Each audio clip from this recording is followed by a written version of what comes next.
இயேசுவே அன்பின் சிகரமே, இயேசுவே பாசத்தென்றலே, தெய்வமே என்ன தேடி வந்தாரு, உன்னோடு இருக்கிறேன் சொன்னாரு. இயேசு வந்தா வியாதி மாறிடும். இயேசு வந்தார்னா ரட்சிப்பு வரும் தேவ பிள்ளையே, இயேசு வந்தார்னா ரட்சிப்பு வரும் தேவ மகனே. ரட்சிக்கப்படாதவங்க எல்லாம் ரட்சிக்கப்படுவாங்க.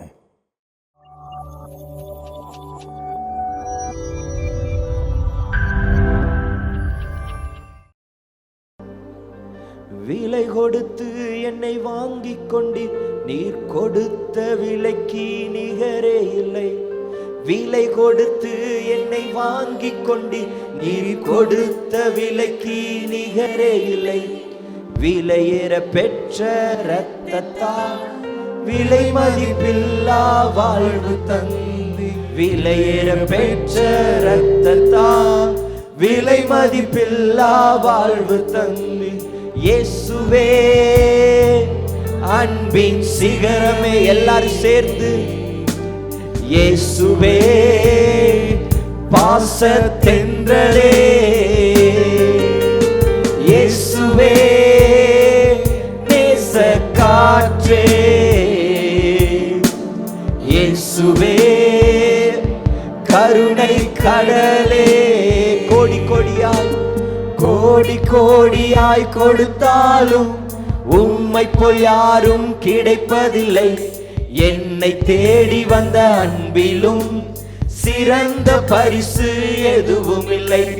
கோடி கோடியாய் கொடுத்தாலும் உம்மை போல் யாரும் கிடைப்பதில்லை. என்னை தேடி வந்த அன்பிலும் சிறந்த பரிசு. இப்ப எல்லாரும் சேர்ந்து இயேசுவே அன்பின் சிகரமே, இயேசுவே பாசத்தென்றலே, இயேசுவே நேச காற்றே, இயேசுவே கருணை கடலே. சத்தமா இயேசுவே, இயேசுவே அன்பின் சிகரமே, இயேசுவே பாசத்தென்றலே, இயேசுவே நேச காற்றே, இயேசுவே கருணை கடலே. வானம் பூமியாவையும் வார்த்தையால் படைத்தீ, என்னை மீட்க தம் உயிரை சிலுவையில் கொடுத்தீ. வானம் பூமியாவையும் வார்த்தையால் படைத்தீ, என்னை மீட்க தம் உயிரை சிலுவையில் கொடுத்தீர்.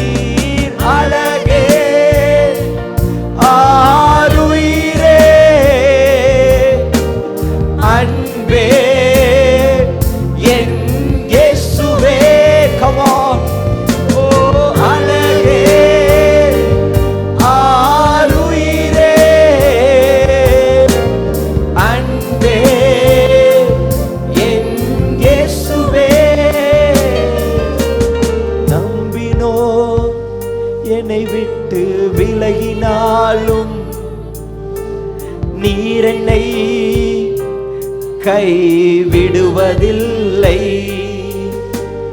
உறவுகள் என்னை மறந்து ஒதுக்கினாலும் நீர் என்னை என்றும் மறப்ப. இப்ப எல்லாரும் சத்தமா நம்பினோரை வாழ வைக்கும் தெய்வம் நீரே.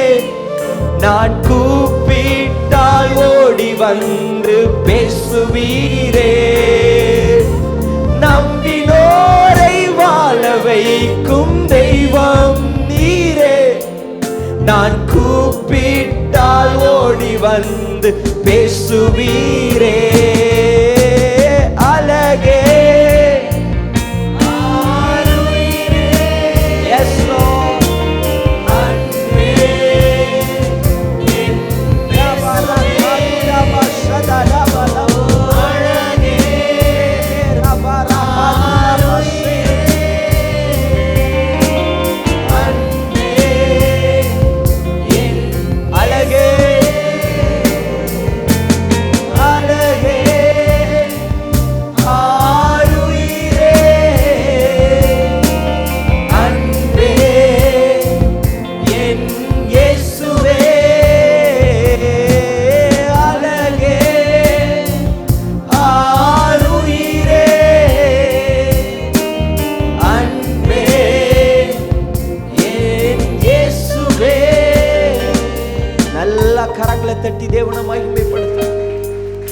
ஹல்லேலூயா, ஆமென். நம்ம கிட்ட எந்த ஒரு தகுதியும் இல்லை. முதல் இஸ்ரவேலுக்கு ராஜாவை பார்த்தீங்கன்னா சவுல ஆண்டவர் செலக்ட் பண்ணுறாரு. நல்லா ஹைட் அண்ட் வெயிட்டாக செலக்ட் பண்ணுறாரு. நல்லா இஸ்ரவேல்லையே ஹைட்டானவன், நல்லா அழகுள்ளவனை ஆண்டவர் செலக்ட் பண்ணுறார். ஆனால் ரெண்டாவது தாவீதை ஆண்டவர் செலக்ட் பண்ணும்போது ஹைட்டை பார்க்கல, வெயிட்டை பார்க்கல, என்ன தகுதி இருக்குங்கிறத பார்க்கல. ஆண்டவர் அவன் இருதயத்தை பார்த்தார். ஹல்லேலூயா. ஆண்டவர் எப்படி தாவீதை இருதயத்தை பார்த்து செலக்ட் பண்ணாரோ அப்படி தான் உங்களையும் என்னையும் செலக்ட் பண்ணியிருக்கிறார். ஹல்லேலூயா. பக்கத்தில் இருக்கவங்கள பார்த்து சொல்லுங்கள், உங்கள் 6 பேக்கை பார்க்கல, இந்த கலரை பார்க்கல. அப்படியெல்லாம் பார்த்தான்னா நான் செலக்டே ஆக மாட்டேன். வெள்ளையை பார்க்கல, இந்த கருப்பை பார்த்தார். ஆமென், செலக்ட் பண்ணிட்டார். ஹல்லேலூயா. ஓகே, சொல்லுங்க, நான் பாடுறத பாடுங்க. தகுதியே இல்லை ஆனாலும் தேடி வந்தீர், பிள்ளையா என்ன கட்டி அணைத்துக் கொண்டீர். ஆமென், ஹல்லேலூயா. இதுதான் உண்மை. எந்த ஒரு தகுதியும் இல்லை, படிப்பில்லை, அறிவில்லை, அழகில்லை, உடம்பில்லை, ஆனால் அவர் செலக்ட் பண்ணியிருக்கிறார். ஹல்லேலூயா, ஆமென். நான் ஒரு 2 வருஷத்துக்கு முன்னாடி ஒரு பாடலை பாடியிருக்கிறேன். இதை போடணும்னு, இந்த பாட்டை போடணும்னு ரொம்ப நாளாக ஆசை. இந்த வருஷம் போடுவேன்னு நினச்சா நான் முடியல. அடுத்த வருஷம் இந்த பாட்டை நான் போடுவேன். தெய்வமே என்ன தேடி வந்தார், உன்னோடு இருக்கிறேன்னு சொன்னார், ஒதுக்கப்பட்ட என்னை வசத்தி வைக்க உலக நாயகன் எனக்காய் வந்தார். ஹல்லேலூயா.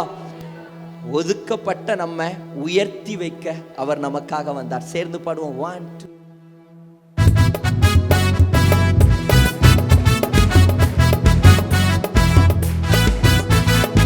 நல்லா கை தட்டி.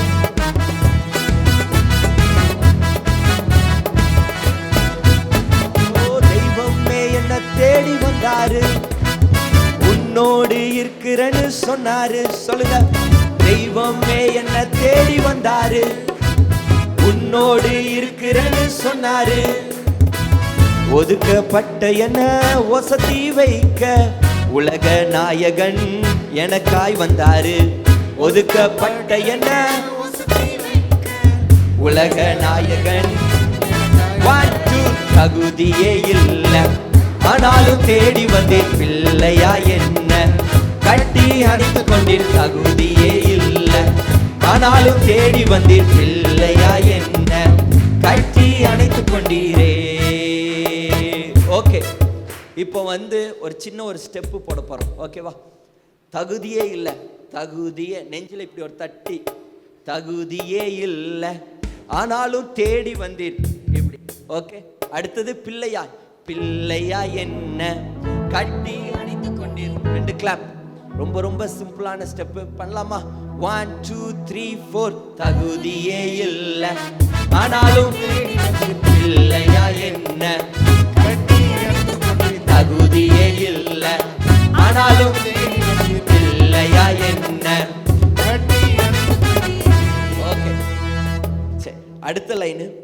சொத்தோ சுகமோ என்கிட்ட கேட்கல, படிப்போ அழகோ கொஞ்சம் கூட பார்க்கல. சொத்தோ, சரி, நான் சொத்தோ சுகமோ அப்படின்னு நீங்க சொல்லணும். என்கிட்ட கேட்கல, படிப்போ அழகோ கொஞ்சம் கூட பார்க்கலாமா? 1 2 3 4. சொத்தோ சுகமோ படிப்போ அழகோ கொஞ்சம் கூட பார்க்கல. சொத்தோ சுகமோ படிப்போ அழகோ. இப்போ எதையும் எதிர்பார்க்காம என்ன தேடி வந்தாரு. ஹே ஹே ஹே, கட்டி அணைச்சுக்கிட்டாரு. ஹே ஹே ஹே, என்ன தேடி வந்தாரு. எனக்காய் ஜீவன் தந்தாரே. தகுதியே இல்லை ஆனாலும் தேடி வந்த பிள்ளையா என்ன கட்டி அணைக்க. தகுதியே இல்லை ஆனாலும் தேடி வந்த பிள்ளையா என்ன கட்டி அணைக்க. தகுதியே ஆனாலும் தேடி வந்த பிள்ளையா என்ன கட்டி அணைத்துக் கொண்டு. தகுதியே இல்லை ஆனாலும் தேடி வந்த பிள்ளை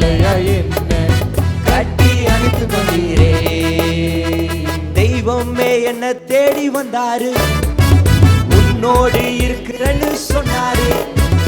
தெய்வமே என்ன தேடி வந்தாரு, உன்னோடு இருக்கிறேன்னு சொன்னாரு. ஒதுக்கப்பட்ட என்ன வசதி வைக்க உலக நாயகன் எனக்காக. ஒதுக்கப்பட்ட என்ன வசதி வைக்க உலக நாயகன்.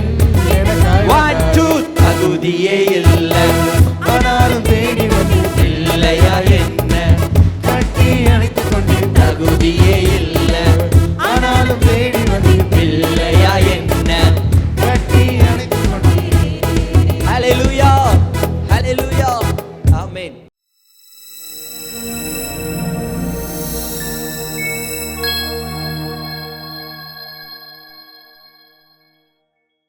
யாத்திராகமம் எழுதின புஸ்தகம் 33வது அதிகாரம் 16வது வசனத்தை நான் வாசிக்க. எனக்கும் உமது ஜனங்களுக்கும் உம்முடைய கண்களிலே கிருபை கிடைத்ததென்பது எதினால் அறியப்படும்?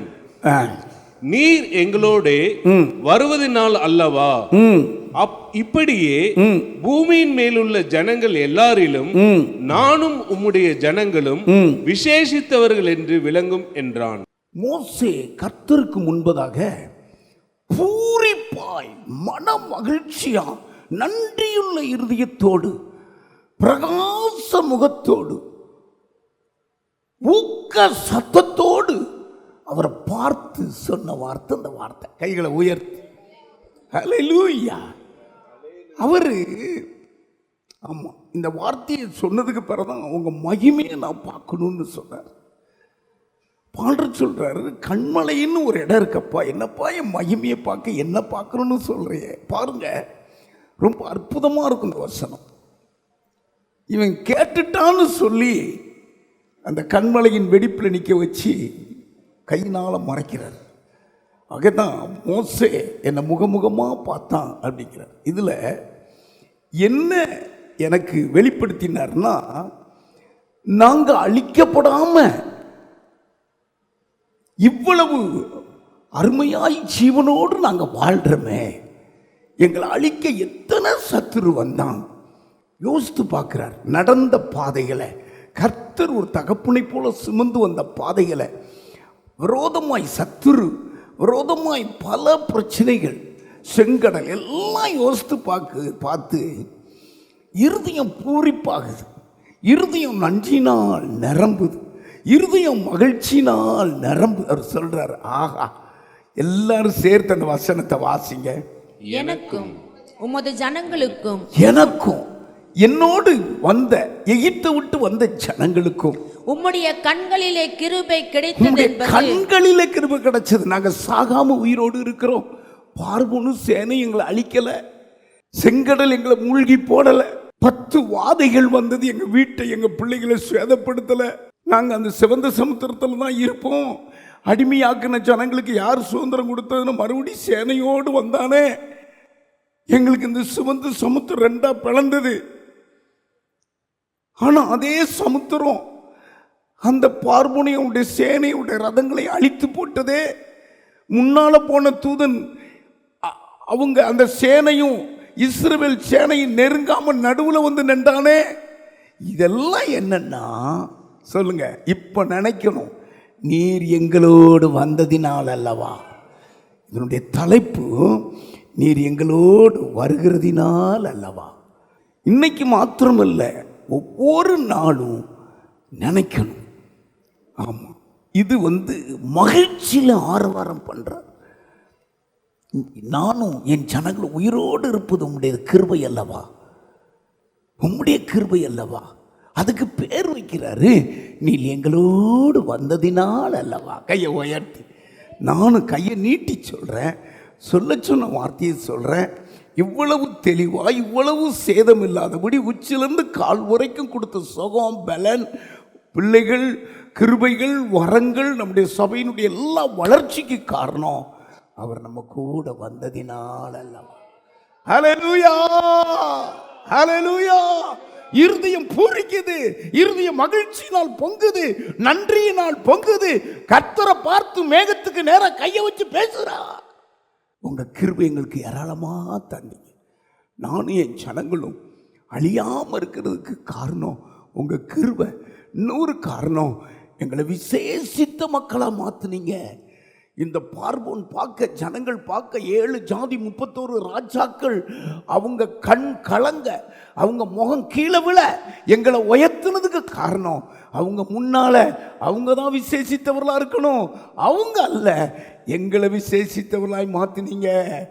ஆமே, ஹல்லேலூயா. எல்லாரும் எங்களை ஏறெடுத்து பார்க்க செஞ்சீங்க. இதுக்கு காரணம் நீங்க எங்க கூட வந்ததினால அல்ல. ஜோர கை தட்டுங்க. அருமையானவர்களே, கர்த்தர் கூட வந்ததுனால தான், அவருடைய கிருபையை ஏராளமாய் தந்ததுனால தான். நிர்மூலமாகாதிருப்பது கர்த்தருடைய சுத்த கிருபை. 90ஆம் சங்கீதம் மோசையினால் எழுதப்பட்ட சங்கீதம் 14-15 நீங்க வாசித்தா இதே போல சொல்லுவார் பாருங்க. அவருடைய மகிழ்ச்சியை வெளிப்படுத்துவார். வாசிங்க. எங்கள் வாழ்நாள் எல்லாம் நாங்கள் எங்கள் வாழ்நாள் எல்லாம் களி கூர்ந்து மகிழும்படி காலையிலே எங்களை உமது கிருபையால் திருப்தியாக்கும். தேவரீ, எங்களை சிறுமைப்படுத்தின நாட்களுக்கும் நாங்கள் துன்பத்தை கண்ட வருஷங்களுக்கும் சரியா எங்களை மகிழ்ச்சியாக்கும். எல்லாரும் கை தட்டுங்க. ஆமா, ஹல்லேலூயா. எங்க வாழ்நாளெல்லாம் கலிகுற பண்ணினீரே, எங்களை சரியாய் மகிழ்ச்சியாக்குனீரே. எங்கள் இருதயம் பொங்கி பொங்கி பொங்கி வழிய எங்களை சத்துரு கையில கொடுக்காதபடி எங்களை காத்துக்கிட்டீரே. இதற்கு காரணம் நீர் எங்களோடு வருகிறதுனால அல்லவா. இன்னைக்கு செய்தி, அவர் நம்ம கூட வருவார். ஹல்லேலூயா. மனைவி புருஷனை பார்த்து சொல்லணும், ஆண்டவர் இந்த வருஷமெல்லாம் நம்ம கூட இருந்திருக்கிறாருங்க. அவரும் மனைவியை பார்த்து சொல்லணும், ஆண்டவர் இந்த வருஷமெல்லாம் கூட இருந்திருக்கிறார், ஒரு நாள் நம்மளை விலகலைங்க. பிள்ளைகளை பார்த்து சொல்லணும், தம்பி பாப்பா ஆண்டவர் கூட வந்திருக்கிறாருமா. வாய்ட்டு சொல்லி சொல்லி பழகணும். அடிக்கடி நம்முடைய தெய்வத்தை வாயால் உயர்த்தி உயர்த்தி பேசணும். எப்படி பரிசுத்தவான் சொல்கிறார் பாருங்க. இதுக்கெல்லாம் காரணம் நாங்கள் இல்லை, நாங்கள் பொசுங்கி போயிருப்போம்ப்பா, நாங்கள் இல்லாமல் போயிருப்போம்ப்பா. இப்படி ஒரு சாதியை இல்லாமல் ஆக்கணும்னு அவன் சபதம் போட்டான்ப்பா. ஆனால் எங்களை உயிரோடு வச்சிருக்கிறீரே, எங்களை விசேஷித்தவர்களாய் மாற்றிருக்கிறீரே. காரணம் நீர் எங்களோடு வந்ததினால் அல்லவா. கைகளை உயர்த்தி ஹல்லேலூயா. 10 காரியத்தை சொல்கிறேன், அதில் 3 காரியத்தை அவர் வந்தது, அவர் வரும் பொழுது என்ன நடந்தது அப்படின்னு சொல்ல போகிறேன். நீங்கள் நான் சொல்ல சொல்ல ஆமேன் ஆமேன் என்று சொல்லணும். ஆண்டவர் கூட வந்ததினால் ஜனங்களை விசேஷித்தவர்களாய் மாற்றினார். விசேஷித்தவனா ரட்சிப்பை இருதயத்தில் தந்த மனுஷன் தான் விசேஷித்தமான மனுஷன். அல்லேலூயா. 2வது, ஆமாம், கசப்பான வாழ்க்கையை, கசப்பை மதுரமாய் மாற்றினார். ஆமாம், உலகத்துக்கு வந்த கசப்பு நமக்கு வந்தது தான், அது மதுரமாய் மாறிட்டு. ஒரு மரத்தை போட்ட உடனே, சொல்லுங்க, மரத்தை போட்ட உடனே அதான் இயேசு. நம்முடைய வாழ்க்கை எப்பொழுதும் அனுதினமும் மதுரமாக மாற்றினார். 3வது, நம்ம குடிக்கிற தண்ணீரில் அப்பத்தில் வெள்ளை அணுக்களை கொடுத்துட்டாரு. அதுக்கு பேர் நோய் எதிர்ப்பு சக்தி. எகிப்துக்கு வருகிற கொடிய வியாதி ஒன்றையும் எங்களுக்கு வரவிடலைங்க. உன் அப்பத்தையும் தண்ணீரையும் ஆசீர்வதித்துன்னு சொன்னது போல நாங்கள் என்னத்தையா சாப்பிட்டோம்? வானத்திலிருந்து மண்ணா விழுந்தது, கண்மலிருந்து தண்ணி வந்தது, அதை நாங்கள் குடித்தோம். ஆனால் ஒரு வியாதி இல்லை, நீர் எங்களோடு வந்ததினால் அல்லவா. ஆமே, சொல்லுங்க, ஒரு வியாதி இல்லை, நீர் எங்களோடு வந்ததினால் அல்லவா. வியாதி அங்க, வாதிகள் அங்க, இங்க ஒரு வியாதி இல்லை, எங்களோடு வந்ததினால் அல்லவா. எடுத்து எடுத்து நான் குறிச்சு வச்சிருக்கிறேன். ஆமாம், பயங்கரமான செங்கடல். செங்கடல் நம்மளை மூழ்கி போடவில்லை. ஆமாம், இப்படி வெட்டாந்தரையில் நடத்தினது போல 30 லட்சம் ஜனங்களை கர்த்தர் அழகாய் நடத்தி வந்தார். செங்கடல் பயங்கரமான ஆழமுள்ள கடல், 2 பக்கமும் தண்ணி சுவரா நின்றுட்டு ஜனங்கள் போனாங்க. பார்வோன் சிரிச்சிட்டு உள்ள வர்ற அந்த தண்ணி அவங்கள மூழ்கிட்டு. மூழ்காதபடி நீர் எங்களோடு வந்ததினால் அல்லவா. பீலையாம பாலாக்கு ராஜா சொல்றான், நீ செய்வன பண்ணுப்பா, மந்திரம் பண்ணு, அந்த ஜனங்களை அழிச்சு போகட்டும், பணத்தை இவ்வளவு தாரேன். மந்திரமும் செய்வனையும் பழிக்காம ஆசீர்வதிக்கப்பட்ட ஜனங்கள் என்று சொல்லும்படி வச்சான். அவர் நம்ம கூட வந்ததினால. எத்தனை பேர் செய்வனை பண்ணாங்க தெரியுமா? எத்தனை பேர் உங்களுக்கு ரோதமாக குழி தோண்டினாங்க தெரியுமா? ஏன் பழிக்கலை? ஒரு ஆள் வாய் விட்டே சொன்னார், ஆனால் எத்தனை செய்வனை பண்ணுறேன் அப்படியே சொன்னார். ஆளுகளுக்கு முன்னால் சொன்னார், நீ இப்படியே இருக்க, நாங்கள் உடஞ்சி போய்கிட்டு இருக்கோம். இதான் உண்மை. எங்களோடு கர்த்தர் வந்ததினால் அல்லவா. இஸ்ரவேலுக்கு விரோதமா மந்திரமும் இல்லை, நீர் எங்களோடு வந்ததினால் அல்லவா. 7 ஜாதி 31 ராஜாக்கள் நீங்க 136 சங்கீதம் வச்சுக்கிட்டே தானே இருப்போம். அந்த சக்திகள் நம்மளை தொடாதபடி, ஆங்கார சக்திகள், அழிக்க வந்த சக்திகள் தொடாதபடி மூழ்கடித்தார், நம்மளை பாதுகாத்தார். நான் சொல்லணும், நீர் எங்களோடு வந்ததினால் அல்லவா. 40 வருஷமா அவங்களுடைய வஸ்திரம் பழையமாயாய் போகவில்லை, பாதரட்சை பழசாகலை. அது வஸ்திரம்னா ரட்சிப்பின் வஸ்திரம், பாதரட்சைனா சுவிசேஷம். தேவனுடைய சத்தியம் நமக்குள்ள இருந்ததுனால, ரட்சிப்பின் வஸ்திரத்தை போட்டிருந்ததுனால இழந்தே போகவில்லை. வஸ்திரத்தை உரியருக்கு சத்துரு கள்ளன் அங்கங்க நின்றான். ஆமாம், ஏன்ப்பா அந்த கோயிலுக்கு போகிற, இங்கே வா அப்படிலாம் கூப்பிட்டான். கர்த்தர் நம்ம கூட வந்ததினால் நம்முடைய வஸ்திரம் பழமையாக போகவில்லை, பாதரட்சை தேஞ்சி போகவில்லை. அல்லேலூயா. அவர் நம்ம கூட வந்ததினால். அப்போ இன்னொரு வசனம், அவர் கூட வந்ததினால், ஆமாம், கண்மலையின் தண்ணீர் அவங்களுக்கு தேனாய் இருந்தது. வேதம் சொல்லுது, அந்த கண்மலை அவங்க கூடையே போச்சான். கண்மலை என்ன செஞ்சுதான்? ஞான கண்மலை அவங்க கூடையே போச்சாமா. அல்லேலூயா. ஆமாம், கூட வந்தது கண்மலை. நமக்கு இந்த உலகத்துக்கு மேலே தாகம் இல்லாதபடி தேவன் மேலே தாகத்தை கொடுக்க, அதான் ஆண்டவர் சொன்னார், நான் கொடுக்கும் தண்ணீர் உனக்கு இனி தாகம் எடுக்காது, உனக்குள்ளே ஜீவ ஊற்றா இருக்கும். அந்த கண்மலை 1 கொரிந்தியரில் பவுல் எழுதியிருக்கார். 1 கொரிந்தியர் 10:4 எழுதியிருக்கிறார். அந்த ஞான கண்மலை அவங்க கூடையே வந்ததுன்னு எழுதியிருக்கிறார். எல்லாரும் ஒரே ஞானபானத்தை குடித்தார்கள். எப்படி எனில் அவர்களோடு கூட சென்ற ஞான கண்மலையின் தண்ணீர். ஹல்லேலூயா. அவரோடு சென்றது அந்த கண்மலை, ஞான கண்மலையாகிய தெய்வம். புதிய ஏற்பாட்டில் அந்த இயேசு கூடையே வந்தார். சென்று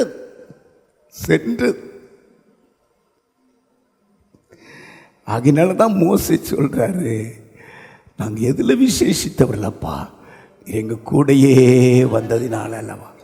நான் சொல்கிறேன், வர்ற 31 நாள் வரைக்கும் கர்த்தர் கூடையே இருந்து புது வருஷத்துக்குள்ள புது சோலைக்குள்ளே கொண்டு போவார், புது ஆசீர்வாதத்துக்குள்ளே கொண்டு போவார். பனி வந்து அழிச்சிரும் ஜனங்களை. ஆமாம், அதுக்கு அக்னி சம்பவமாக இருந்தாராம், அக்னியாய் கூட வந்தாராம், பகலில் மேகமாக கூட வந்தாராம், கைகளை உயர்த்தி. அது விலகாது இருந்ததுன்னு வாசிக்கிறோம். அவர்களை விட்டு இரவில் அக்னி சம்பவமும் பகலிலே மேக சம்பவமும் அவளை விட்டு விலகாது இருந்தது. அவர்கள் இரவும் பகலும் வழி நடத்த கூடும்படிக்கு கர்த்தர் பகலில் அவர்களை வழிநடத்த மேக ஸ்தம்பத்திலும் இரவில் அவர்களுக்கு வெளிச்சம் காட்ட அக்னி ஸ்தம்பத்திலும் அவர்களுக்கு முன் சென்றார். ஹல்லேலூயா. விலகாம முன் சென்றார். இதைத்தான் அவர் சொல்றாரு, நீர் எங்களோடு வருகிறதினால் அல்லவா. ஆமாம், இப்பவும் நான் சொல்றேன், ஆண்டவர் நம்ம கூட இந்த வருஷமெல்லாம் வந்திருக்கிறதாக உங்களுக்கு வெளிப்படுத்தி சொன்னார். ஹல்லேலூயா. ஒரு 3 பாயிண்ட் நான் உங்களுக்கு சொல்கிறேன். அவர் வந்தால் என்ன நடக்கும், அவர் வந்த ஆசீர்வாதம் எப்படி வரும். ஆமாம், ஸ்தோத்திரம். மோசே மனமகிழ்ச்சி அந்த வார்த்தையை சொல்றார், நன்றி இருதயத்தோடு சொல்றார், பூரிப்பாய் சொல்றார், சொல்ல போன நடனமாடி சொல்றாருன்னு கூட சொல்லலாம். வாழ்நாளெல்லாம் கழிவுறும்படி உம்முடைய கிருபையை தந்தீரேப்பா. ஹல்லேலூயா. துன்பத்தை கண்ட நாட்களுக்கும், ஆமா, நாங்கள் சிறுமைப்பட்ட வருஷத்துக்கு எங்களை சரியாய் மகிழ்ச்சி ஆக்குனீங்களே, அந்த வருஷம் அதுதான் 90ஆம் சங்கீதம். யாத்திரை 33:16 தான் அதை எடுத்து தான் 90ஆம் சங்கீதமா பிரிச்சிருக்கிறார். நினைக்கிறார், மகிழ்ச்சி நினைக்கிறார். நினைக்கணும் அருமையானவளே, மோசே, எனக்கும் அது ஜனங்களுக்கும் உடைய கண்களிலே கிருபை கிடைத்தது என்பதை இதனால் அறிவோம், நீர் எங்களோடு கூட வருகிறதினால் அல்லவா. ஹல்லேலூயா. நம்ம கூட கர்த்தர் வந்தாருங்க. ஹல்லேலூயா. ஆமா, நம்ம கூட கர்த்தர் வந்தாருங்க. கர்த்தர் வந்தாருங்க. சரி, ஃபர்ஸ்ட் வந்தா என்ன நடக்கும்? ஆண்டவர் ஒரு மனுஷனை கூப்பிட்டு சொல்றார், நான் உன் வீட்டுக்கு வருவேன், உன் வீட்டுக்கு ரட்சிப்பு வருங்கிறார். இயேசு வந்தார்னா ரட்சிப்பு வரும் தேவ பிள்ளையே. இயேசு வந்தார்னா ரட்சிப்பு வரும் தேவ மகனே. ரட்சிக்கப்படாதவங்க எல்லாம் ரட்சிக்கப்படுவாங்க. லூக்கா எழுதின புஸ்தகம் 19வது அதிகாரம் 5வது வசனமும் 9வது வசனத்தை இயேசு அந்த இடத்தில் வந்தபோது அண்ணாந்து பார்த்து அவனை கண்டு சகேயுவே நீ சீக்கிரமாய் இறங்கி வா, இன்னைக்கு நான் உன் வீட்டிலே தங்க வேண்டும், நான் வந்து உன் வீட்டுக்கு வருவேன். அதனுடைய அர்த்தம் அங்க கவனிங்க. நான் வருவேன்ப்பா, நான் வருவேன். 9வது வசனம் வாசி. இயேசு அவனை நோக்கி இன்றைக்கு இந்த வீட்டுக்கு ரட்சிப்பு வந்தது. இயேசு வந்துட்டா அந்த வீட்டுக்கு ரட்சிப்பு வந்தது. அருமையானவர்களே, ஆமா, மனுஷன் பேர் சகேயு. இவனை விசேஷித்தவனாய் மாற்றினார். இவன் ஆண்டவர் எரிகோ பட்டணத்தில் ஊழியத்துக்கு போறார். கவனிங்க, காதால கேட்டிருக்கிறான், இயேசு அற்புதம் செய்வார், இயேசு சமாதானம் தருவார், இயேசு வாழ வைப்பார், இயேசு பாவிய பரிசுத்தவனாக்கிடுவார், இயேசு மரித்தவர்களை உயிரோடு எழுப்புவார், குருடனுக்கு பார்வை கொடுப்பார். கேள்விப்பட்டதை பார்க்கும்படியாய் வரி வசூலித்துக்கிட்டு இருக்கிறான். இவன் ஒரு தலைவன், இவன் ஒரு ஐஸ்வர்யவான், இவன் ஒரு செல்வந்தரன். அந்த பட்டணத்துல, எரிகோ பட்டணத்துல ஒரு பெரிய ஆளு, ஆயக்காரனுக்கு தலைவன் எழுதியிருக்குது. ஆனா ஆண்டவரை பத்தி கேள்விப்படுறான். உள்ள அவன் பாவியா இருக்கிறான், வீட்டுக்குள்ள அவனால தங்க முடியல, மனைவி பிள்ளைகள் குறித்து அங்க எழுதல. ஆனா அப்படிப்பட்ட ஒரு பிரச்சனை. ஆண்டவரை குறித்து கேள்விப்பட்டிருக்கிறான். அந்த கேள்விப்பட்டதுனால அந்த எரிகோக்கு இயேசு வர மலமளமல்னு காட்டுத்தி மரத்தில் ஏறினான். ஆண்டவர் சொல்லிட்டாரு, உன் பேரு சகேயு, இறங்கி வா, இன்னைக்கு உன் வீட்டில் தங்குவேன், நான் வாரேன் உன் கூட. உடனே வாய்ட்டு சொல்லி உதடு கீழே வரல, கடகடன்னு இறங்கிட்டான். இறங்கி 4 ஸ்டெப்பு நடத்துறதுக்குள்ள அப்படி போகும்போது ஜனங்கள் சொல்றாங்க, இகழ்றாங்க, இவர் என்ன இயேசு இந்த பாவியான மனுஷன் கூட போறார். 7வது வசனம் வாசி. அதை கண்ட யாவரும் இவர் பாவியான மனுஷனிடத்தில் தங்கும்படி, இவர் பாவியான இகழ்றாங்க. பாத்தீங்களா, ஆண்டவர் பார்க்கிற பார்வை வேற, ஜனங்கள் பார்க்கிற பார்வை. இவன் என்ன ஏமாத்துக்காரன் கூட போறாரு, இவன் பாவி கூட போறாரு, விபச்சாரக்காரன் கூட போறாரு. எத்தனை காரியம் அதோட சேர்த்துக்கோங்க. அதை நம்முடைய இயேசு உலகம் பாவின்னு சொல்லலாம், பொல்லாத பழைய பாவத்தையே சொல்லிக்கிட்டே நம்மளுக்கு பேர் வைக்கலாம். ஆண்டவனை பரிசுத்தவானாக்கி இருக்கிறார். பாவியை பார்த்து சொல்ல, இன்னைக்கு உன் வீட்டில் தங்க போகிறேன், வா, உன் கூட நான் நடக்கிறேன், வா, நீ தான் என் ஃப்ரெண்டு, வா வா. உன்னை உலகம் பாவிங்குது, பொல்லாதவங்குது, ஆனால் பணப்பிரியங்குது, கொள்ளையடிச்சவங்குது, கொலகாரங்குது, நீ என் நண்பன், வா. ஹல்லேலூயா. நான் உன்னை படைச்சேன், வா.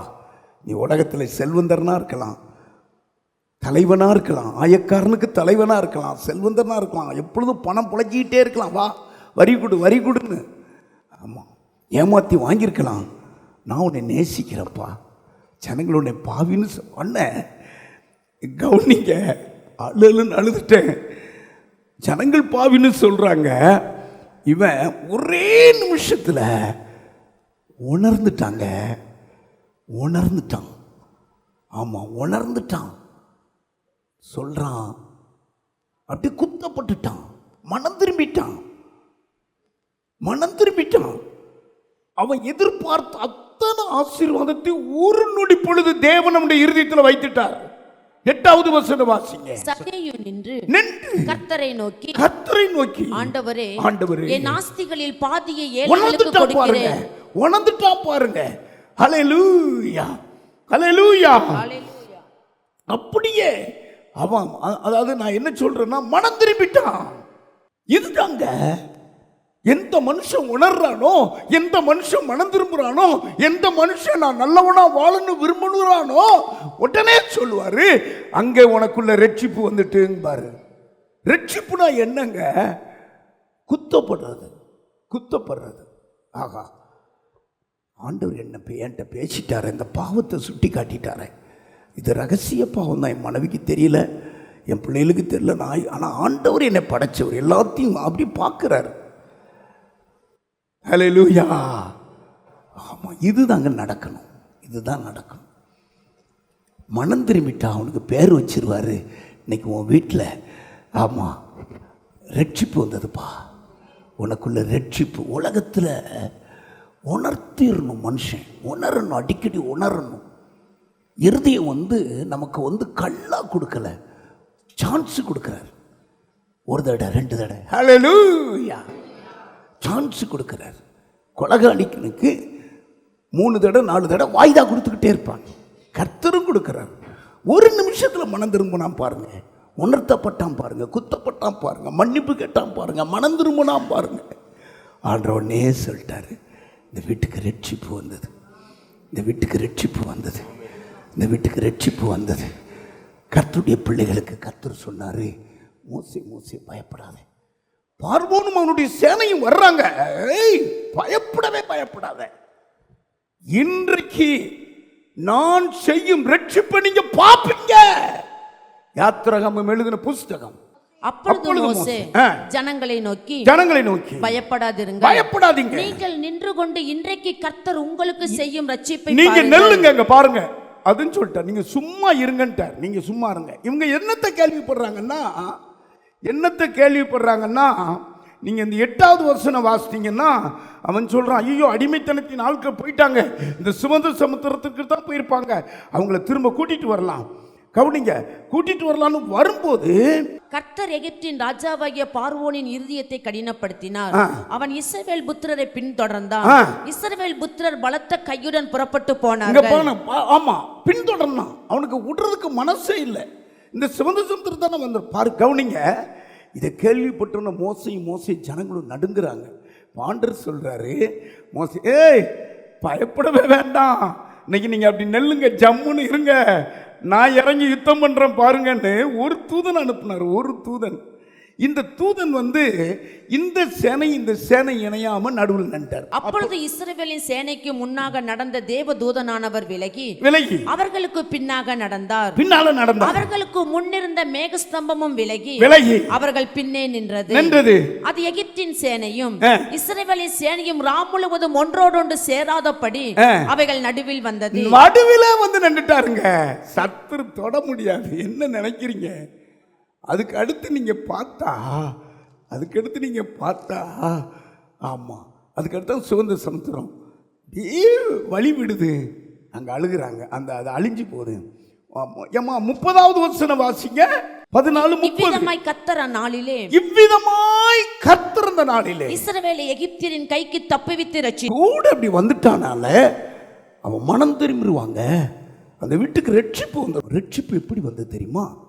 ரட்சிப்பை குறித்து ஒருவனும் கவலையிட்டு இருக்க கூடாது. இவ்வளவு பெரிய ரட்சிப்பு இருக்கிறார். எபிரேயருக்கு எழுதின புத்தகம் 2வது அதிகாரம் 4வது மண்டைய மாட்டிட்டு போயிடக்கூடாது, அப்படி விழணும். நீங்க அடையாளமாயும் அற்புதங்களினாலும் பலவிதமான பலத்த கிரியையினாலும் நம்முடைய சித்தத்தின்படி பகிர்ந்து கொடுத்த பரிசுத்த ஆவியின் வரங்களினாலும் தேவன் தாமே சாட்சி கொடுத்ததுமாய் இருக்கிற இவ்வளவு பெரிய ரட்சிப்பு. ரட்சிப்புனா என்ன? எண்ணெய் ஆற்ற செக்குங்க, அதுக்குள்ள கடலை விதவு மாதிரி இயேசு போனார். லாஸ்ட்ல இருக்கும் பாருங்க அந்த வசனம். 10வது வசனம் வாசிங்க. ஏனென்றால் தமக்காக தம்மிலேயும் சகலத்தையும் உண்டாக்கினவர் அநேகம் பிள்ளைகளை மகிமையில் கொண்டு வந்து சேர்க்கையில் அவர்களுடைய ரட்சிப்பின் அதிபதியாகிய இயேசுவை உபத்திரவங்களினாலே எல்லாம் தலைக்கு மேல கை தட்டுங்க, சிலுவைக்கு போனாருங்க.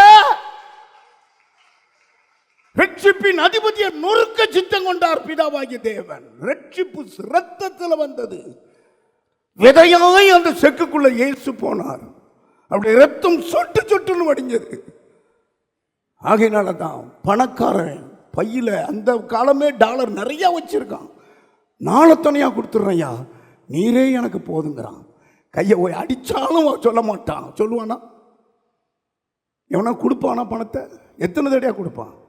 10 ரூபா வாங்கினா 10 ரூபா கொடுத்துட்றான் சார்மா போலீஸ்காரன்ட்ட. இவன் எத்தனையா கொடுக்குறேங்க? மனம் திரும்பிட்டான். கை தட்டுங்க. ரட்சிக்கப்பட்டுட்டான். ரட்சிக்கப்படாதவர்கள் ஒவ்வொருவரும் இந்த செய்தியை கேட்கும் பொழுது ரட்சிக்கப்படணும். ரட்சிப்பு விலையேற பெற்றது. இன்றைக்கு நீங்க நின்று கர்த்தர் செய்யும் ரட்சிப்பை பாருங்க. பிடிச்சுக்கோங்க இந்த வசனத்தை. 2வது, ஆண்டவர் வரும்போது என்ன நடக்கும்? ஆமா, இயேசு கூட வரும்போது வியாதி மாறிவிடும்.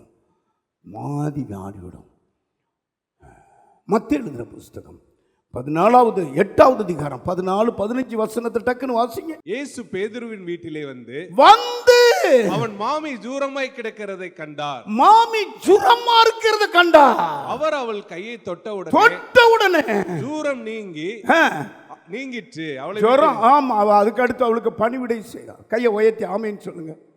ஊழியத்தில் பேதுரு வீட்டுக்கு போறாரு. எஸ், பேதுரு வீட்டுக்கு போன உடனே டக்குன்னு ஒரே ஒரு காரியத்தை பார்க்குறார். மாமி 60, 65 வயசு உள்ள அம்மா மாமி ஜுரமா இருக்கிறத கர்த்தருக்கு பார்க்குறார். இயேசு வந்துட்டா அந்த வீட்டில் வியாதி படுக்க கம்ப்ளீட்டாக மாறிடுங்க. வியாதிக்காரனை பார்த்து மனதுருகிடுவார். வியாதியே இல்லாத வீடாக மாற்றிடுவார். கை திட்டுங்க. ஆமாம், இவன் வந்து அப்படி கூட்டிகிட்டு வரல. எங்கள் மாமி சோகமாக இருக்காங்க, வியாதியாக இருக்காங்க, ஜுரமாக இருக்காங்க. அது விஷஜுரம், அது பொல்லாத. அந்த நாட்களில் காலத்துலலாம் பார்த்தீங்கன்னா வைத்தியமே கிடையாது. நான் சின்ன பிள்ளையா இருக்கும்போது கால்ராவில் 10 பேர் 20 பேர் சின்ன சின்ன பிள்ளைகள் செத்து போவாங்க. கால்ரா வியாதி வந்தது. இந்த மழைக்கு பிறகு ஒரு வியாதி வரும், கால்ரா வியாதி வரும். மருந்தே கிடைக்காது. ஐயோ, அங்கே சாவு, இங்கே சாவு. இங்கே சொல்கிறாரு. அந்த வீட்டுக்குள்ளே போன உடனே பேதுருவா கூட்டிகிட்டு போனார். இல்லை, இயேசு தெரிஞ்சது. வாப்பா அவன் வீட்டுக்கு போகலாம் அப்படின்னு போனால் உடனே எழுப்பி விட்டுட்டார். அவள் உடனே பணிவிட செஞ்சிட்டா கையை தட்டி. வியாதி ஏன் சுகமாக்குறாரு தெரியுமா? நீங்கள் ஆண்டருக்கு ஊழியம் செய்யணும். நல்ல சரீரமாக இருக்கிற போது நல்ல ஓடி ஆடி ஊழியம் செய்யணும். ஆமைன்னு சொல்லுங்க. நல்லா ஊழியம் செய்யணும். கர்த்தருக்கு ஊழியம் செய்யணும். ஓடி ஆடி ஊழியம் செய்யணும். ஆஸ்பத்திரி ஊழியம் செய்யணும். உங்களுக்கு தெரியுமா, சத்துருக்க வந்து இவன் எப்படி வியாதியில் விழுவான், இவன் எப்படி இப்போ இவனுக்கு வந்து வியாதி வந்துட்டப்போ இவன் செத்து போயிடுவான், இவன் வியாதி சாவுக்கு ரெடியாக இருக்குது. இதை சத்துரு தாவீதை பார்த்து சொன்னார். தாவீது எழுதி வச்சிருக்கான். 41ஆம் சங்கீதம் 5வது வசனம். அவன் எப்பொழுது சாவான், எப்பொழுது அழியும், அவன் எப்பொழுது சாவான், அவன் பேர் எப்பொழுது அழியும் என்று சத்துருக்கள் எனக்கு விரோதமாய் சொல்லுகிறார்கள். 8வது வசனத்தை எல்லாரும் வாசிங்க. 8வது வசனத்தை. தீரா வியாதி அவனை பிடிச்சு கொண்டது. படுக்கையில கிடக்கிறவனை இனி எந்திரிக்க மாட்டான். எந்திரிக்க மாட்டான். செத்து போவான். அதான் உலகம் பார்க்குது. வர்ற வியாதிலாம் சாகருக்கு தான் வருது. ஆனால் ஆண்டவர் உயிரோடு எழுப்பிட்டார். சுரத்தை நீக்கிட்டார். கையை உயர்த்தி அல்லேலூயா. இன்னைக்கு கூட வியாதியாக வந்திருக்கீங்களா? வியாதி படுக்கையில் இருக்கீங்களா? இயேசு வரணும். ஃபஸ்ட்டு அந்த அவரை டாக்டரை அலைங்க. பக்கத்தில் பார்த்து சொல்லுங்க, இயேசு உங்கள் வீட்டுக்குள்ளே டாக்டரை அலைங்க. இயேசுவை டாக்டரை அலைங்க. எத்தனை சாட்சி நான் சொல்ல முடியும்? ஆமாம், எத்தனை சாட்சி நான் சொல்ல முடியும்? ஒரு அம்மா சொல்லிச்சு, பாஸ் நீங்கள் வந்து ஜோம் பண்ணதுக்கு பிறகு என் பிள்ளைக்கு ஃபிக்ஸே இல்லை. இப்போ நான் சொன்னேன், நான் வரலாமா? என் கூட இயேசு வந்தார். நான் ஒரு வீட்டுக்கு நாங்கள் வர்றது பயங்கர ஜோம் பண்ணிட்டு வர்றோம். இயேசுவை கூப்பிட்டுட்டு தான் நான் உள்ளே வருவேன் வீட்டுக்குள்ளே. இயேசு இல்லாத ஊழியம் என்ன ஊழியம்? ஆமாம், நல்லா ஜோம் பண்ணிட்டு போவேன். நான் பின்னால் ஃபோன் பண்ணி சொல்லுவாங்க, பாஸ் வீடே கட்ட முடியல. முந்தானத்து எனக்கு ஒரு ஃபோன் வந்தது, பாலடைஞ்சு கிடந்தது. இப்போ கட்டுறதுக்கு ஆண்டவர் உதவி செஞ்சிட்டார். நீ வந்தீங்களா? எனக்கு என்னமோ உங்களை கூப்பிட்டு ஒரு ஜெபம் பண்ணிடணும், அஸ்திபாரத்தில் அப்படின்னு நிற்கிதே. இப்படி சொன்னால் இயேசுவை கூட்டிகிட்டு வருவோமா, அவங்க வீடு கட்டப்படும். பின்னால் ஃபோன் வருது, கட்டிக்கிட்டு இருக்கோம் பாஸ்டர், உங்களை வச்சு தான் நாங்கள் பிரதிஷ்டை பண்ணுவோம். இயேசு வந்தால் வியாதி மாறிடும். ஆமாம், ஹல்லேலூயா. நம்முடைய இயேசு வேதம் சொல்லுகிறது, வியாதினாவே உன் சரீரத்துக்கு அது வேண்டாம், எனக்கு வரட்டும்னு எடுத்துக்கிடுவார். வியாதியை சுமந்தாராம். ஆகினாலே அவருடைய தழும்பு உன்னை குணமாக்க போகுது. அவருடைய தழும்பு உன்னை குணம், உனக்கு இருக்கிற வியாதி அப்படி எடுத்து அவர் சுமந்துட்டார். அவருடைய தழும்புகளால் நீ 3வது சொல்லிட்டு முடிக்கும். 3வது இயேசு கூட வரும் பொழுது, ஆமாம், இழந்த ஜீவனை நீ பெற்றுக்கொள்ளுவ. இழந்த ஆரோக்கியத்தை, ஜீவனை, செத்த அணுக்களை, செத்த ஆவிய, செத்த பிள்ளைகளை, செத்த உணர்வை திரும்ப நீ பெற்றுக்கொள்ளுவ. அவர் வீட்டில் வந்தபோது, இயேசு வீட்டிலே வந்தபோது, பேதுருவையும் யாக்கோபையும் யோவானையும் பெண்ணின் தகப்பனையும் தாயும் தவிர வேறொருவரையும் உள்ளே வரவட்டாமல் எல்லாரும் அழுது அவளை குறித்து துக்கம் கொண்டாடுகிறதை கண்டு, அழாதேயுங்கள், அவள் மரித்து போகவில்லை, நித்திரையாய் இருக்கிறாள். பாருங்க, நித்திரை. இங்க எல்லாரும் ஐயோ என் பிள்ளை இழந்துட்டமே, ஐயோ என் பொம்பளை பிள்ளை 12 வயசு பிள்ளை செத்து போச்சு. போதகர இயேசுவையா நீ வருத்தப்படுற, பிள்ளை செத்து போச்சுயா போறோம். இயேசு சொல்லிட்டாரு, பயப்படாத, விசுவாசம் உள்ளவனாயிரு சொல்லி உடனே போறார். ஹல்லேலூயா. கையை உயர்த்தி போறாருங்க, அவன் வீட்டுக்கு போறாருங்க. அவருக்கு தெரியும், ஆமா புள்ள நித்திரையாத்தான் இருக்கா, சாகலை. இங்க எல்லாம் ஒரே சந்தடி பண்ணி அழுகுறாங்க. போய் குனிஞ்சடி, பிள்ளை இழந்துட்டோம். தூரத்துல இருந்து வரும்போது பொண்டாட்டி சொல்றா, ஐயோ நம்ம பிள்ளை நம்மளை விட்டு போயிட்டு இழந்துட்டோமே. உள்ள போனவர் உயிர் கொடுக்கிற ராஜா, உள்ள போறவர் இழந்ததெல்லாம் திரும்ப தருகிற ராஜா, இழந்தவைகளை திரும்ப பெற்றுக்கொள்கிற ராஜா. ஒரு கேர்பின் கூட இழக்க மாட்டேன். ஆமா, சிறிதாயிலும் பெரிதாயிலும் எல்லாம் உனக்கு கிடைச்சிடும். போ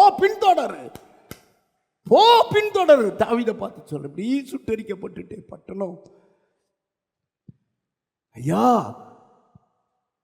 நாங்கள் இல்லாத நேரத்தில் பெலிஸ்தருந்து சுட்டு ஆண்டு சொல்ல, இல்லைப்பா இழந்ததெல்லாம் நீ திரும்ப பெற்றுக்கொள்ள. பாருங்க, வேதம் சொல்லுது 55வது வசனம், கையை பிடிச்சு தூங்குற பிள்ளையை தட்டி எழுப்புற மாதிரி உடனே பிள்ளைக்கு உயிர் வந்தது. அப்பொழுது அவள் உயிர் திரும்ப வந்தது. உடனே அவள் எழுந்திருந்தாள். அதுக்கு தான் பேர் வச்சிருக்கிறேன், இழந்த பலன், இழந்த ஜீவன், இழந்த ஆரோக்கியம் உங்களுக்கு திரும்ப வந்துடும்.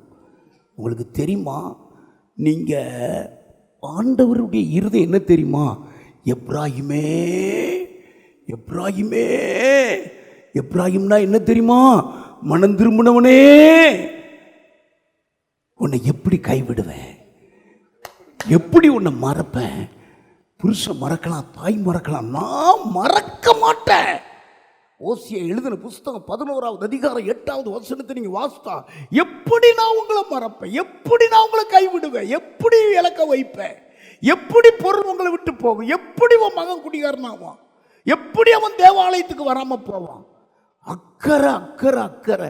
அது மாத்திரமல்ல, அவன் மேல பரிதாபம் கொள்ற. வாசிங்க டக்குனு. எப்ராஹிமே, நான் உன்னை எப்படி கைவிடுவேன்? எப்ராஹிமே, உன்னை எப்படி கைவிடுவேன்? இஸ்ரவேலே, நான் உன்னை எப்படி ஒப்புக் கொடுப்பேன்? நான் உன்னை எப்படி ஆத்மாவை போலாக்குவேன்? உன்னை எப்படி செமீமாவை போல வைப்பேன்? என் இருதயம் எனக்குள் குழம்புகிறது. என் இருதயம் பாருங்க, இழந்துட்டு அப்படி குழம்புகிறது.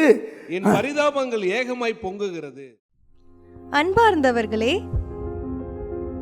ஒவ்வொரு ஞாயிற்றுக்கிழமையும் ஏராளமான ஜனங்கள் நமது ஆலயத்திற்கு வந்து விடுதலை, சுகம், ஆசிர்வாதம் மற்றும் சமாதானம் பெற்று செல்கின்றனர். நமது சபையின் ஆராதனை நேரங்கள்: ஒவ்வொரு ஞாயிற்றுக்கிழமை தோறும் முதலாம் ஆராதனை அதிகாலை 5 மணிக்கும், 2ஆம் ஆராதனை காலை 7 மணிக்கும், 3ஆம் ஆராதனை காலை 9 மணிக்கும், 4ஆம் ஆராதனை மாலை 6:30 மணிக்கும் நடைபெறும். முதல் 3 ஆராதனைகளையும் நீங்கள் நேரடியாக சபையின் யூடியூப் வலைதளத்தில் உள்ள IPHH கிணத்துக்கடவு சேனலில் உலகத்தின் அனைத்து பகுதிகளிலும் இருந்து பார்த்து பயனடையலாம். சிறுவர்களுக்கான ஓய்வு நாள் பள்ளி முதலாம் ஆராதனையில் காலை 6 மணிக்கும், 2ஆம் ஆராதனையில் காலை 8 மணிக்கும், 3ஆம் ஆராதனையில் காலை 10 மணிக்கும் நடைபெறும். வாலிபர் கூடுகை ஒவ்வொரு மாதமும் முதல் ஞாயிற்றுக்கிழமை அன்று காலை 9 மணிக்கு வாலிபர்களுக்கான விசேஷித்த கூடுகை நடைபெறும். எண்ணெய் பூசி சுகமளிக்கும் வாக்குத்தத்த ஆராதனை ஒவ்வொரு மாதத்தின் 1ஆம் தேதி அதிகாலை 5 மணிக்கும் காலை 10 மணிக்கும் நடைபெறும். கட்டுகளை அவிழ்க்கும் உபவாச ஜெபம் ஒவ்வொரு மாதமும் 3ஆம் வெள்ளிக்கிழமை காலை 10 மணிக்கு நடைபெறும். இதில் ஒவ்வொருவருக்காக தனிப்பட்ட முறையில் பிரார்த்தனை ஏறெடுக்கப்படும். விடுதலை உபவாச ஜெபம் ஒவ்வொரு மாதமும் கடைசி சனிக்கிழமை அன்று காலை 10 மணிக்கு நம் தேசத்திற்காக பாரத்தோடு ஜெபங்கள் ஏறெடுக்கப்படும். ஒவ்வொரு வியாழக்கிழமை தோறும் ஆண்களுக்கான ஜெப கூடுகை புதிய ஆலயத்திலும் பெண்களுக்கான ஜெப கூடுகை பழைய ஆலயத்திலும் மாலை 7 மணிக்கு நடைபெறும். ஒவ்வொரு புதன்கிழமை அன்றும் வாலிப சகோதரர்களுக்கான ஜெப கூடுகை மாலை 7 மணிக்கு நடைபெறும். ஒவ்வொரு ஞாயிற்றுக்கிழமை அன்று வாலிப சகோதரிகளுக்கான ஜெப கூடுகை மாலை 5 மணிக்கு ஜூம் மீட்டிங்கில் நடைபெறும். நமது சபையில் தினமும் காலை 10 மணி முதல் 2 மணி வரை சபைக்காகவும் தேசத்திற்காகவும் ஜெபங்கள் ஏறெடுக்கப்படும். இக்கூட்டங்களில் கலந்து கொண்டு தேவ ஆசீர்வாதம் பெற யாவரையும் அன்புடன் அழைக்கிறோம். எங்களது முகவரி IPA ஜெப ஆலயம், சர்வம் தியேட்டர் பின்புறம், பொள்ளாச்சி மெயின் ரோட், கிணத்துக்கடவு 642109. ஜெப உதவிக்கு 9443435618 9488873284.